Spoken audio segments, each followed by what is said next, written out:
BJP प्रत्याशी अरुण गोविल ने ठाकुरों को मनाने के लिए मंच से चला बड़ा दांव। कल योगी के मंच से कहा, मेरी पत्नी भी है ठाकुर, गुस्सा होने पर देखता हूँ ठाकुरायन का रूप, अपनी ठाकुर बीवी को भी मना लेता हूँ, बाकी सबको भी मना लूंगा। कहा, वापस आऊंगा तो खूब खिंचवाऊंगा फोटो और समस्या को हल करने की करूंगा कोशिश।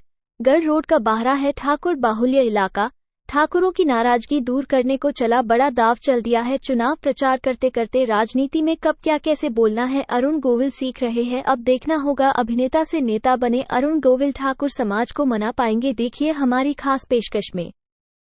और जब मैं यहाँ वापस आ जाऊंगा उस वक्त आप जितने फोटो चाहेंगे उतने मैं आपके साथ खिंचाऊंगा।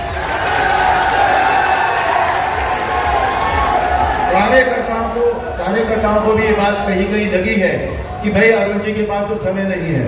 अब समय की बात मैं आपको बताऊं, मेरे घर की बात अगर मैं करूं, मेरी पत्नी श्रीलेखा वो अलीगढ़ की है और चौहान है, ठाकुर है,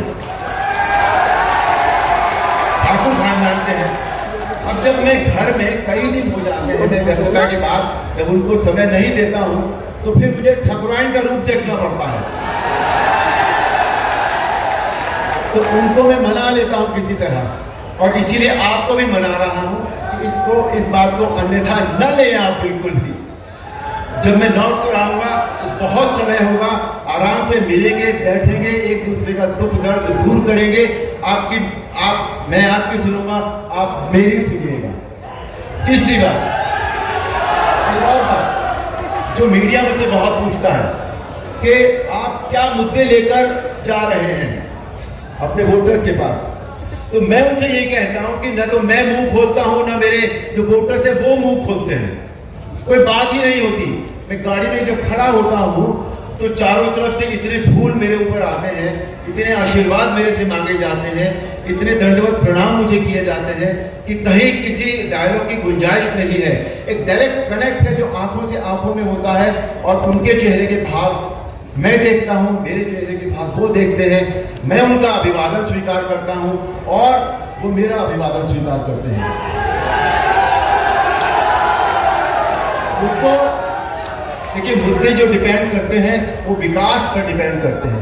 आज का एक ही मुद्दा है हमारे पूरे देश का, विकास, जिसकी राह, जिसकी गति ऊपर श्री मोदी जी ने और हमारे प्रदेश में श्री योगी जी ने निर्धारित कर दी है। विकास एक प्रक्रिया है, वो कहीं भी खत्म नहीं होता, कहीं भी रुकती नहीं है वो।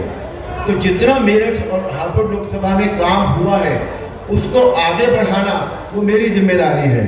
तो इसलिए ये मुद्दे की बात करना कोई, मुझे नहीं लगता कि इस समय ये समय है। तो वापस आऊँगा तो आपके साथ आपकी जो भी परेशानियाँ होंगी, जो भी बात होगी, उसको मैं पूरा ध्यान रखूँगा और अपनी सक्षमता के साथ, अपनी योग्यता के साथ उन्हें हल करने की पूरी कोशिश करूँगा। और अंत में एक बात और, केवल एक बात और कहना चाहूँगा। रामायण में एक चौपाई रामायण की सबसे ज्यादा प्रसिद्ध है, रघुकुल रीत सदा चली आई, प्राण जाए पर वचन न जाए। ये मेरा वचन है आपके लिए। मैं यहाँ का हूँ, यहीं रहूंगा, ये मेरी जन्मभूमि है और अब मैं इसे कर्मभूमि बनाने का आप सबको वचन देता हूँ।